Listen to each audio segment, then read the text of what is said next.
Yeah. Hello, John. Hello, Oliver. So this video has been inspired by Maria Steen's Handbag. There was a poet put up a lovely poem on one of our videos on the presidential debate. So handbags are not just about fashion.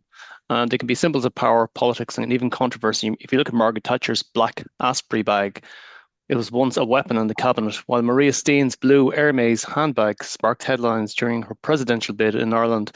And in Kerry, Holden Leathergoods show us the other side of the story where handbags are about craft, heritage, and authenticity.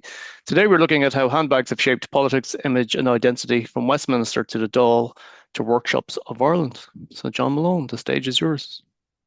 Yeah, when handbags are very important um, tribute to ladies. They take great care to have handbags, and I'm aware of that with my late wife. She had handbags, and she got the best, and they were lovely handbags, and so it made a statement. And a good statement because a good handbag, it denotes a person with and they generally are kind of well dressed as well, and it's a good way for a lady to show what she stands for and the way she's dressed in a proper way, and the handbag is a good example of that. Now, talking about handbags, in France, men have handbags.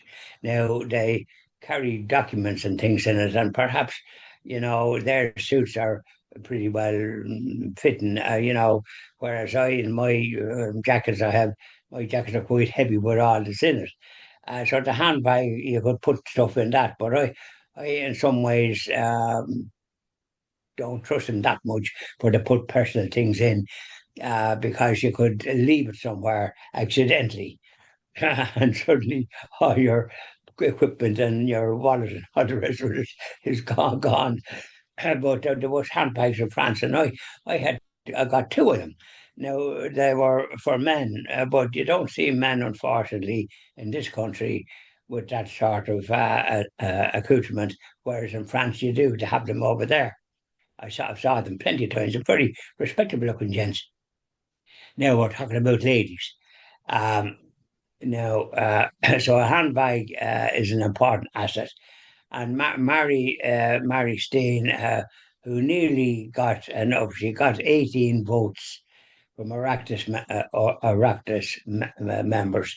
And all she needed was two more if she could be on the ballot. And I don't know whether she left it too late or what, I don't know, but I thought she did leave it a bit late because I only heard about her in the latter end, and she had 18.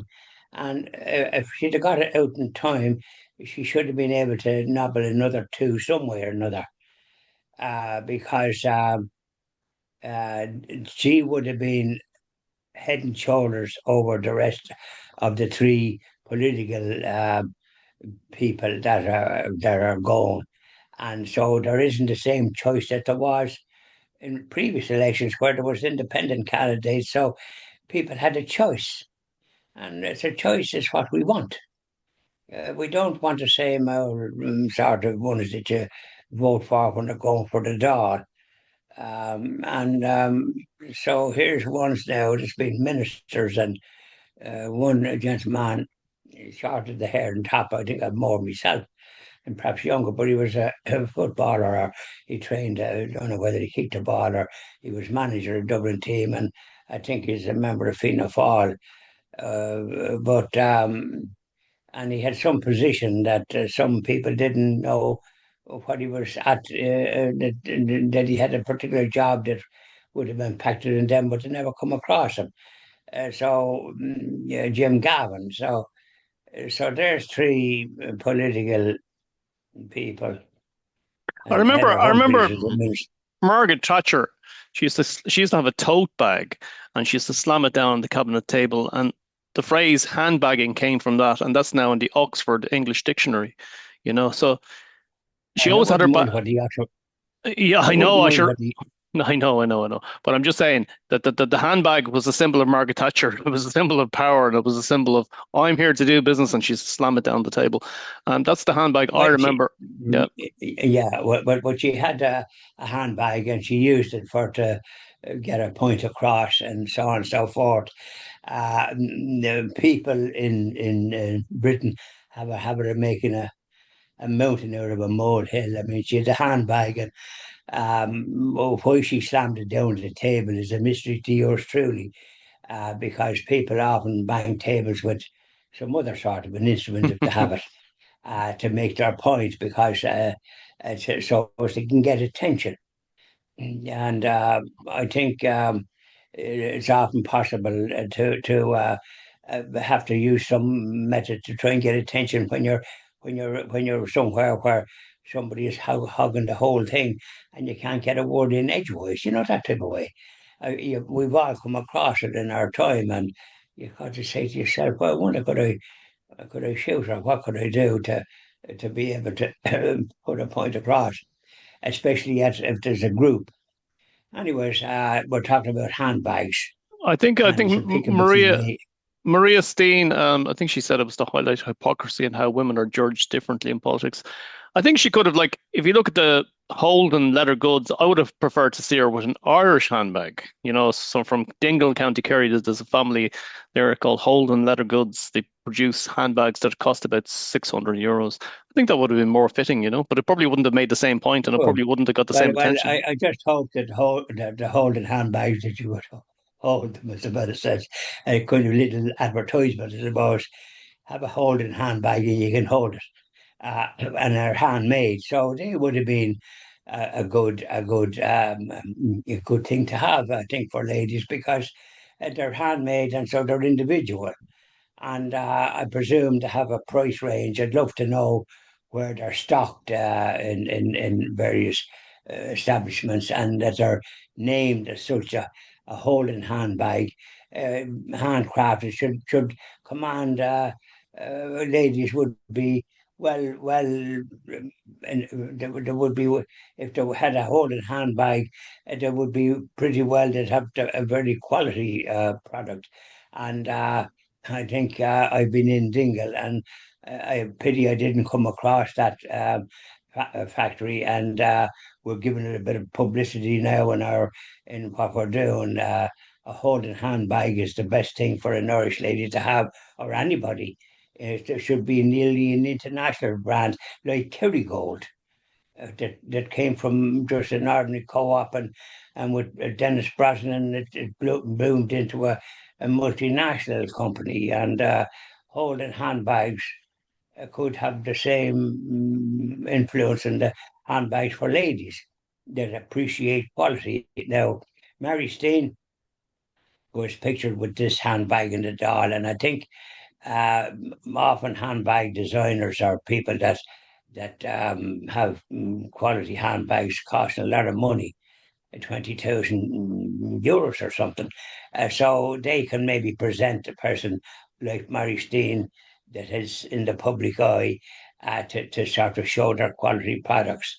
And whether Mary has a bag of that quality, I have my grave doubts that she wouldn't be the type to be going down with a bag like that. She'd be more likely to have a holding bag, if now that we are after publicising it. She's a very presentable lady, and dresses very properly, and like that a respectable lady dresses, and I presume she has nice handbags, but I think she was doing that to make a point. And sometimes when you're making a point, it escapes some people. They see it as trying to boast. In other words, they wouldn't know truth if it hit them in the bus. So I think she was making a point about that, because she nearly was going to be a candidate, and by goodness, would a lot of people been very grateful if she was a candidate, at least to be one independent. It'd be far better if there was at least three independents. It would show a proper image abroad that we always had more candidates. But now the way this government has ruled and gone down a road that a lot of people are a bit annoyed, a bit upset about, and producing, making statements that don't gel with the majority of people in this country, Irish people. So we have to weigh up Maria Steen. She it shouldn't be necessary for to have as many political people to support you. There should be some other method, more democratic, that people that want to go forward and pay the money that's required and to try and get their views across. I mean, that would be more democratic. And if it's a democratic country, it doesn't bode well to have three political type of people just in the going for the president because it's like Tweedledum and Tweedledoo, I'm Yeah. afraid. And it's got a thumbs down from an awful lot of people that I've come across, and perhaps you've come across people yourself. You probably haven't come across one that supports the idea of having two political appointees going for the president, and none of them look as if they have that vision and what would I call it, strength to make a difference. You need conviction for the love of the country and to be able to portray it in the international stage with conviction. I can't see for the life of me the candidates is going forward that has that quality. Can you see it?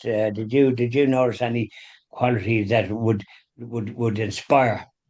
Absolutely not. And I think it's actually embarrassing for the country when, I mean, if you look at Michael D's debates that he had in the last election, there was a nice panel there. It went pear-shaped and the whole lot. I know that, but the thing is, there was a nice bunch of people there. It was good, some good What debating going on, and then we end up with three, just three, and it's embarrassing for the country. And I think it is? in 7 years' time, you could see just two, and eventually, as democracy erodes, you'll see one. There'd be no debate. But the thing is, anyway, going back to Maria Steen, because this is about the handbag. I think that Yeah. what I liked about her wearing using that handbag as an accessory was that she was kind of showcasing the elegance of a lady. I think a lot of fashion, we're living in a time of anything goes fashion, and people are wearing anything at all, And it's nice to see somebody wearing, the outfits that she's wearing. I think it probably would have been a better choice to wear an Irish bag, an Irish designer bag. Unfortunately, that didn't happen. I think it would, and this is where that company in Dingle, that marvelous tourist attraction as well, that they have that they're producing these ladies handbags, handcrafted. So each is an individual gem, if you like. And I certainly will be looking forward to seeing wherever we can find them in stores, and we will subsequently make inquiries. And you'll be well qualified to make inquiries there, Oliver, about where the handbags are available. Are they in the like of the upmarket stores like Brown Thomas's and other stores of that caliber? And the kind of shops that specialise in handbags and ladies' accessories, ladies that like to have accessories, not this cheap and cheerful business, just handcrafted stuff. And I'd love to know the price range that they might be in. So we will, when we find They that out, we will maybe do a little program about and the amount of people that's there because when I visited Dingle, I visited a convent. Now there was great evidence of what the nuns did there, and I have a feeling that the nuns, which they did in Kenmare that we saw, lace that they might have given years ago this business of handbags and that the like of Poland's and their people, their ancestors might have started that way, and now maybe they have a workshop and with maybe men and women. I'd love to know what's the place like. And I think when I visited Kerry again, I hope to make a detour to Dingle and visit their factory and or wherever it is the way to make it and where to get the material from. Is the material that they make the handbags in actually Irish from hides and the rest of it, that you make the handbags. And the range of handbags is there handbags for younger ladies that are perhaps making their confirmation, a little nice little handbag that they might have in memory of that great event. And perhaps when they're getting married or getting engaged, somebody wants to give them a nice present, a nice handbag, Well, handcrafted. So we'll uh, find out about all that. And what? we will indeed. I can tell you that I once, a couple of years back, I bought a designer handbag for a woman that was suffering from depression. She loved her Good fashion. man. She loved her fashion, and she had been bedridden for about, I suppose, maybe 2 years. And Oh, what was that? she loved her fashion, and I just thought, what does she like most? And I thought, handbags. She hasn't had a handbag in many, many years that I've seen a new one. So I went off and I spent €600 on an Armani handbag, a tote bag, a small, little cute one, handmade leather. 600. By goodness, you certainly She pulled out all this. she was a special lady, and I thought to myself, if you're going to buy this lady a handbag, you're going to have to buy her a designer one and a proper one, and it can't be fake because that won't do the job. But wait till here, I gave her the bag, and she was uplifted, and she was on her feet the next day, and she was out shopping, showing the bag to everybody. Lovely. I'm That's telling a you, great story. yeah. And did the depression lift? The depression lifted, and from then on, she got herself together. And I haven't seen her now in a couple of years. But the thing is, she got herself together and she was flying around the place. And it was just somebody spending that money on the bag for her. As I say, she was a special lady. It So was money well it spent was money well because spent. that's a very good story, and it shows you the great benefit of this lady. She was on her feet the next day and hasn't looked back, I hope. And there you are. You see, it's extraordinary what can enlighten a person and give them that joy and that force that up they get and up and about and say, "Look at my lovely handbag," I and think a it was nice story it going was around. it was a mixture of things. And I think what it was she thought that the world had forgotten about her, and she kind of did live in this world of fashion, and fashion was her world, and she was always arty and crafty, and suddenly she'd fallen down, and I just thought, the only thing that's going to do this now is she had a thing about handbags, and I thought I'll buy her a handbag, and I went off to a designer shop and I bought her the bag, presented it to It's her, about a good bag, and and she she knew and she knew the quality straight away. It was handmade leather from she did. Italy. So yeah, it Lovely. worked. They specialise in that too. What they call Gucci and There's a whole Gucci, pile of them. Gucci, and or Gucci, and then there's another one as well, Armani. Yeah, so like they produce quality good. Funny when you produce quality, it becomes worldwide. And I'm thinking of this crowd in Dingle that are making these handbags, these ladies' handbags. Holden. They're coming in the same quality, and it's great to hear that they're making quality handbags, handmade, individual. And so I hope that we can follow up that particular aspect for women's handbags, and because there are women that love a nice handbag. There's no question or doubt about it. There you go. Thank you very much, John. Thank you very much, Oliver.